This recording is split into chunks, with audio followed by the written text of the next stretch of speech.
Trier des millions de données en une fraction de seconde n'est pas un miracle, c'est une question d'architecture. Au cœur de cette efficacité se trouve le Quicksort, un algorithme qui a révolutionné le traitement de l'information depuis 1959. Mais derrière sa simplicité apparente se cachent des défis de mémoire que seuls les meilleurs optimisateurs savent maîtriser. Tout repose sur une stratégie militaire appliquée au code. Diviser pour régner. Au lieu d'attaquer la montagne de données frontalement, nous la fragmentons. On choisit un pivot, on sépare les éléments plus petits à gauche et les plus grands à droite. Cette approche transforme un problème massif en deux problèmes plus simples, répétés récursivement. Il existe une limite mathématique infranchissable pour les tris par comparaison.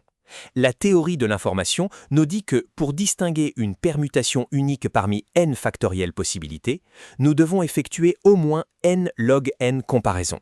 Le Quicksort est l'un des rares à atteindre cette limite absolue en moyenne, ce qui en fait une véritable machine de guerre computationnelle. Le cœur de l'algorithme est le partitionnement. Si le schéma de Lomuto est enseigné pour sa simplicité, il est inefficace car il multiplie les échanges inutiles. Le schéma de Tony Hoare, bien plus robuste, utilise deux pointeurs convergents.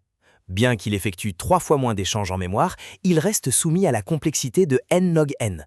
Son avantage réel réside dans la réduction des écritures coûteuses et non dans une modification de l'ordre de grandeur des comparaisons. Attention au crash. Dans sa forme la plus simple, la récursion peut devenir votre pire ennemi. Si le pivot est mal choisi, par exemple sur un tableau déjà trié, la profondeur de la pile d'appel peut exploser de manière linéaire. Pour 1 million d'éléments, vous risquez un dépassement de pile fatal. L'élégance théorique se heurte ici aux limites physiques de la mémoire vive. Pour sauver la mémoire, nous utilisons l'élimination de la récursivité terminale. L'astuce consiste à n'appeler la récursion que sur la plus petite partition et à traiter la plus grande avec une simple boucle while. Cette technique garantit que la profondeur de la pile ne dépassera jamais log n, transformant un risque de crash en une garantie de stabilité spatiale. Le choix du pivot décide de tout. La stratégie standard est la médiane de 3. On compare le premier, le milieu et le dernier élément pour choisir le pivot. Pour les structures de données massives, on utilise même la médiane de 9, offrant une approximation robuste qui protège contre les pires scénarios de performance et les cas pathologiques. Les bibliothèques modernes utilisent l'introsort. C'est un algorithme hybride. Il commence par un quicksort, mais s'il détecte que la récursion s'enfonce trop dangereusement vers un scénario catastrophe, il bascule instantanément sur un heapsort.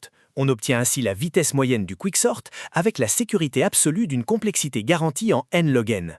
Pourquoi le quicksort reste-t-il le roi devant le heapsort? La réponse est dans le matériel. Le quicksort parcourt la mémoire de façon linéaire, ce qui maximise l'efficacité du cache de votre processeur.